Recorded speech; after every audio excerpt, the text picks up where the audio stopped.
அஸ்ஸலாமு அலைக்கும் வரஹ்மத்துல்லாஹி வபரகாத்துஹு. நான் தற்போது மாபோல புனித மரியா வித்யாலயத்தில் இருந்து உங்களோடு இணைந்திருக்கின்றேன்.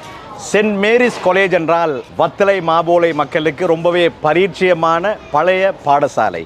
இந்த பாடசாலைக்கு இன்றைய நாள் மிக முக்கியமான ஒரு நாளாக அமைந்திருக்கின்றது. இந்த பாடசாலைக்கு மிகப்பெரிய வரலாறு இருக்கின்றது. இது பன்மைத்துவ சூழலை கொண்ட ஒரு பாடசாலை. கிறிஸ்தவ சேர்ச்சுக்கு சொந்தமான ஒரு பாடசாலையாக இருந்தாலும் இங்கே அதிகமான பௌத்த ஆசிரியர்கள் கற்றுக் கொடுக்கின்றார்கள். அது மாத்திரமல்லாமல் பெரும்பான்மையாக இங்கே படிக்கக்கூடிய மாணவ மாணவிகள் முஸ்லிம்களாக இருக்கின்றார்கள். அந்த அடிப்படையிலே எமக்கு ஒரு கடமை இருக்கின்றது. மாபோலையைச் சேர்ந்த ஹுதா ஃபவுண்டேஷன் இந்த பாடசாலைக்கு இன்றைய நாளிலே மிகப்பெரிய ஒரு பங்களிப்பை வழங்குகிறார்கள். இங்கே இருக்கக்கூடிய ஸ்மார்ட் வகுப்பறையை அவர்கள் புனர்நிர்மாணம் செய்து இன்றைய நாளிலே இந்த பாடசாலைக்கு கையளிக்கிறார்கள். உண்மையிலே இந்த பாடசாலையை பொறுத்தவரையிலே இது சகவாழ்வுக்கு மிகப்பெரிய ஒரு முன்னுதாரணமான பாடசாலை.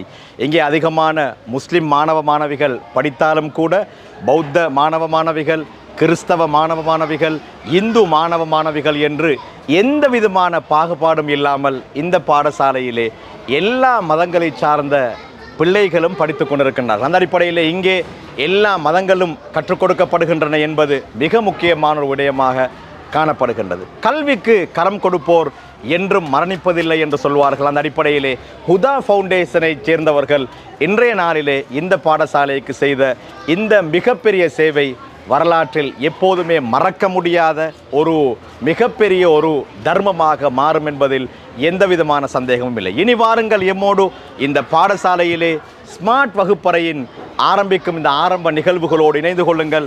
பல முக்கியமான விடயங்கள் இருக்கின்றன. நிகழ்ச்சியை முழுமையாக பாருங்கள்.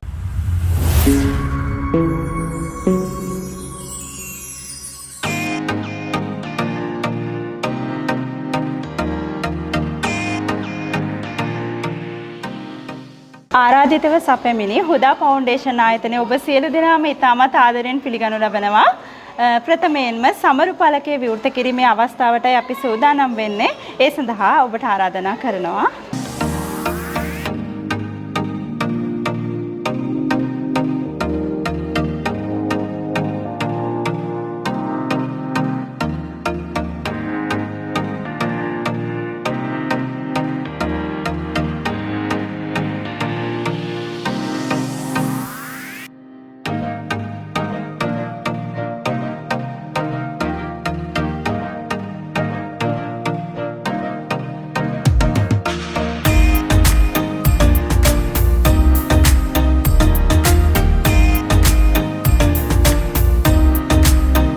හීනයක් කළා තිබුණ දෙයක් තමයි නවීන තාක්ෂණයත් එක්ක අනිත් දරුවන් ඉස්සරහට යනකොට අපිට ස්මාර්ට් බෝඩ් එකක් කියන එක මේ ඉස්කෝලේට තිබුණ නැති දෙයක්. එතකොට අපිට ආසන්න පාසල්වල ලොකු තරඟකාරීත්වයකින් ජනප්‍රියයි සම්මත පාසල් ඉස්සරහට යනකොට මේටත් එන්නේ මේ ප්‍රදේශයේම දූ දරුවන් පිරිසක්. මෙතන අපිට තිබුණු ගැටලු සහගත තත්ත්වය තමයි අපිට ගොඩක්ම එන දරුවෝ ටික අඩු ආදායම්ලාභීයි සමාජ සම්මතයක් තියෙන දූ දරුවන් පිරිසක් තමයි ආවේ.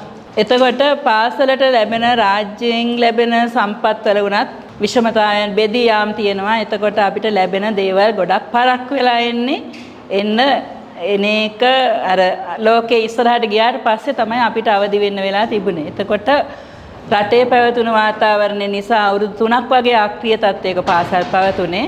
එතකොට ඔන්ලයින් අධ්‍යාපනය ගොඩක් දුරට ඒකෙන් ඉස්මතු වුණා. එතකොට ළමයි ගොඩක් ජංගම දුරකථන වලට තමයි හුරු වෙලා හිටියේ. ඒකත් බොහෝ විට අපිට විනය ගැටලු වලට හේතු වෙන්නත් උනා අවසාන වෙනකොට. ඉතින් කෙසේ නමුත් දේශපාලනකමේ වශයෙන් විවිධ තැන්වලින් ආරයුම් ආවා ස්මාර්ට් බෝඩ් එකක් ගන්න එන්න කියන එකට. නමුත් මම එහෙම කැමති වුණේ නැහැ. එක දේශපාලන පක්ෂයකට විතරක් නැති වෙලා වැඩසටහන කරන්න හේතුව එතකොට බෙදීම් ඇති වෙන්නේ පාසල තුල නිසා. කෙසේ නමුත් අහම්බෙන් දවසක් මහත්මයෙක් ඇවිල්ලා කතා කරා මෙයාවට ප්‍රදේශයක මහත්මයෙක් සෙරන්ඩිබ් ආයතනයේ කියලා මාලිගාවත්තේ ඒ මහත්මයා ඇවිල්ලා කතා කරා මේ පාසලේ තියෙන අඩුපාඩු. ඉතින් මං කිව්වා දැන් නවීන අධ්‍යාපනයක් යනකොට අපිට ස්මාර්ට් බෝඩ් එකක් කියන එක නැහැ මේ දරුවන්ට දකින්නවත් කියන එක. ඒකට එතුමා තමයි ආරම්භයේදීම අපිට සෙරන්ඩිබ් ආයතනයේ ස්මාර්ට් බෝඩ් එකක් දෙන්න මුල් වුණේ. ඉතින් බොහොම ගෞරවයෙන් සිහිපත් කරනවා. එහා පැත්තේ තියෙන ඒ ස්මාර්ට් රූම් එක. ඒතර ඒක හදන්න අපිට මේ පැත්තේ ප්‍රදේශයේ දේශපාලන සමාජ ක්‍රියාකාරික තායිරිසන් මහත්මයා උදව් කරා. ඊට පස්සේ මට රජයෙන් ලැබුණා තව ස්මාර්ට් බෝඩ් එකක්. එකක්වත් නැතුව ඉන්නකොට හිටපු ගමන් තව එකක් ගෙනල්ලා දවසක් බාලා ගියා. දැන් මට තිබුණ ලොකුම ප්‍රශ්නේ කොහෙද මේක දාන්නේ කියන එක. ස්මාර්ට් බෝඩ් එකක් කියන්නේ මේක ලක්ෂ 6කට 7කට ආසන්නයි කියලා එයාලා අපිට වටිනාකම දීලා තියෙනවා. ඉතින් මේක අනිත් එක මේ සාමාන්‍යයෙන් ටීවී එකක් වගේ මේක භාවිතා කරන්න බෑ. ගොඩක් ආරක්ෂා කරන්න ඕනේ. ඒතකොට මේ පන්ති කාමරේ බොහොම දූවිලි සහිත එච්චර අවුරුදු ගානකට පෙර හදපු පන්ති කාමර තිබුණේ.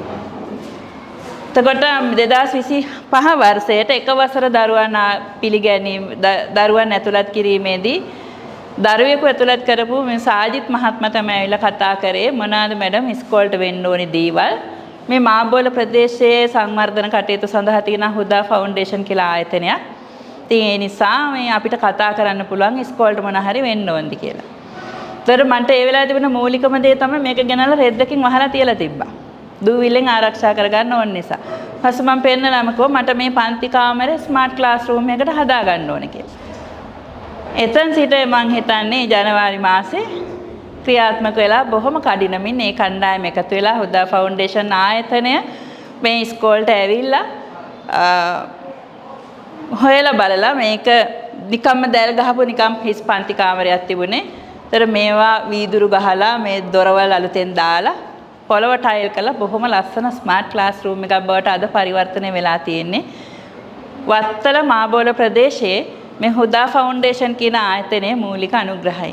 මම ඒ ගැන පොඩක් හොයලා බැලුවා. මම හිතන්නේ 2015 16 වගේ ආරම්භ වෙලා 2017 බොහොම ක්‍රියාකාරී මට්ටමකට ඇවිල්ලා තියෙනවා. ඒකේ ප්‍රධානම අරමුණ වෙලා තියෙන්නේ මාබෝල ප්‍රදේශය සංවර්ධන කටයුතු සඳහා දායක වීම කියලා තමයි කියන්නේ. එතකොට මේ ප්‍රදේශයේ පාසලක් විදියට පාසල තෝරාගෙන උදව් කිරීම ගැන ඇත්තටම මම ලොකු ඉහළින් අගය කරනවා. Good morning everyone. It is a great honor and joy to stand before you today at the opening of our new smart classroom. On behalf of all the students and teachers, I would like to express my heartfelt gratitude to everyone who made this wonderful dream come true. Special thanks go to Mr. Alhaj Hamdan, Mr. Alhaj Risan, Mr. Firdaus and Mr. Alhaj Aziz for their kind and support and vision. This smart classroom is more than just technology. It is due to have better opportunity. Thanks once again to all who give supported and guided us. Thank you. සුබ උදෑසනක් ඔබ සියලු දෙනාටම ගරු විදුහල්පතිතුමියගෙන්ද මෙහි පැමිණ සිටින ආරාධිත මහත්වරුන්ගෙන්ද ආචාර්ය මණ්ඩලයේ සියලු දෙනාගෙන්ම හා පාසලේ සියලුම සිසුන්ගෙන්ද අවසරයි. අප විද්‍යාලයේ සූරු පන්ති කාමරයේ විවෘත කරන අද දවසේ ඔබ ඉදිරියේ කතා කිරීමට ලැබීම මා ලද වාග්යක් ලෙස මා සලකනවා. අපේ විදුහලේ සියලුම සිසුන් වෙනුවෙන් අපගේ සීනේ යථාර්ථයක් කිරීමට උරදුන් ඔබ සියලු දෙනාටම ස්තුතිවන්ත වීමට මා මේ අවස්ථාවක් කර ගන්නවා. ප්‍රථමයෙන්ම හුදා ෆවුන්ඩේෂන් ආයතනයේ ගරු සභාපති අල්හාජ් හම්දාන් මහත්මයාණන්ට, ගරු උපසභාපති අල්හාජ් රිසාන් මහත්මයාණන්ට, ගරු ලේකම් ෆිර්දෝස් මහත්මයාණන්ටත් අපගේ ස්තුතිය පිරිනමනවා. එසේම මුලින්ම ඔබ පාසලට පැමිණ පාසල නිරීක්ෂණය කර මෙම සූරු පන්ති කාමරය අපහට ලබා දීමට ක්‍රියාකාරීව කටයුතු කළ ගරු භාණ්ඩාගාරික අල්හාජ් හස්මි මහත්මයාණන්ටත් ස්තුතිපූර්වක සිහිපත් කරනවා. මෙම සූරු පන්ති කාමරය හුදෙක් තාක්ෂණික මෙවලමක් පමණක් නොව වඩාත් සුන්දර වූ අනාගතයක් සඳහා මන්පෙත් විවර කරන දොරටුවක් මෙන් මා සලකනවා. මෙම කටයුත්ත සාර්ථක කර ගැනීම සඳහා උදව් උපකාර කළ ඔබ සියලු දෙනාටම නැවත වාරයක් ස්තුතිවන්ත වෙමින් මාගේ කතාවෙන් අවසන් කර සිටිනවා. ස්තුතියි. සියලුම ආගම් ඔගලන් ඉගෙන ගන්නවා. ඒක ක්‍රිස්තියානි ආගම වේවා, හින්දු ආගම වේවා, බුද්ධ ආගම වේවා. ඒ හැම ආගමකටම තියෙනවා මාර්ග උපදේශයක්, ග්‍රන්ථයක් තියෙනවා. ඒ වගේ අපේ මාර්ග උපදේශය තමයි අල් කුර්ආනය. මේ අල් කුර්ආනයේ වැකියන් තියෙනවා 6666ක්. ඔගලන් ඉගෙනගෙන ඇති. මේ වැකියන් වලින් පළවෙනි වැකිය පහළ වුණේ අධ්‍යාපනය සම්බන්ධ වැකියක් තමයි. නබිතුමාට පහළ වෙන්නේ ඉක්රා බිස්මි රබ්බිකල්ලදී ඛලක්.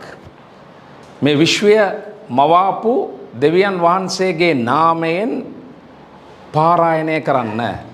එහෙම නැත්නම් ඉගෙන ගන්න. එහෙම නැත්නම් කියවන්න කියලා තමයි අල්ලාහ් සුබ්හානහු වතාලා පළවෙනි වැකිය මේ ලෝකයට පහළ කරේ. එතකොට ඒකෙන් ඔයගලන්ට දැනගන්න පුළුවන් අධ්‍යාපනය කියන එක කොයි තරම් වැදගත්ද කියන එක. නබිතුමාණන් බොහොම ලස්සන හදීස් එකක් පැවසුවා. ඒකෙන් 4 දෙනෙක් ගැන කියනවා නබිතුමාණන්. පළවෙනි එක තමයි කුන් ආලිමන්. එක්කෝ ඔගොල්ලන් ගුරුවරයෙක් හැටියට ඉන්න. කුන් ආලිමන්. ඔගොල්ලන්ගේ ගුරුවරු ඉන්නවා මෙතන. දෙවනුවට නබිතුමාණන් කියනවා අව් මුතඅල්ලිමන්. එහෙම නැත්නම් ශිෂ්‍යයෙක් හැටියට ඉන්න. ඔගොල්ලන් ශිෂ්‍යයෝ. තුන්වෙනි එක හැටියට නබිතුමාණන් කියනවා අව් මුආවිනන්. ගුරු බවතුන්ට ශිෂ්‍ය ශිෂ්‍යාවන්ට අධ්‍යාපනයට උදව් කරන්න පුළුවන් කෙනෙක් හැටියට ඉන්න. තුන්වෙනි පාර්ශවය. එතකොට එක්කෝ පළවෙනි එක මොකද්ද? පළවෙනි එක මොකද්ද? ගුරුවරයෙක් හැටියට. දෙවෙනි එක ශිෂ්‍යයෙක් හැටියට. තුන්වෙනි එක ඒ දෙපළට උදව් කරන කෙනෙක් හැටියට. නබිතුමාණන් අවසන් කරන්නේ හදීස් එක මෙන්න මෙහෙමයි. වලා තකුන් රාබියා. හැබැයි 4 වෙනි පාර්ශවයට පත් වෙන්නට නම් එපා.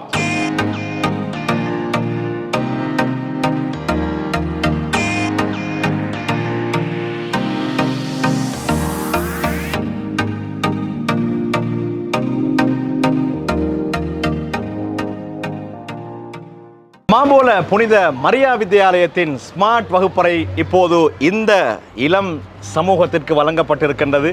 இவர்கள் அதன் மூலமாக நிச்சயமாக பிரயோசனம் அடைவார்கள் என்பதில் எந்த விதமான மாற்று கருத்தும் இல்லை என்பதை ஞாபகப்படுத்திக் கொண்டு இன்றைய இந்த விசேட நிகழ்ச்சியில் இருந்து விடைபெற்றுக் கொள்கின்றேன். ஒளிப்பதிவாளர் ஷஹனி ரமீஸுக்கு நன்றிகளை கூறிக்கொண்டு விடைபெற்றுக் கொள்ளும் நான் என்றும் உங்கள் அன்பின் அப்துல் ரஹ்மான். அஸ்ஸலாமு அலைக்கும் வரஹ்மத்துல்லாஹி வபரகாத்து.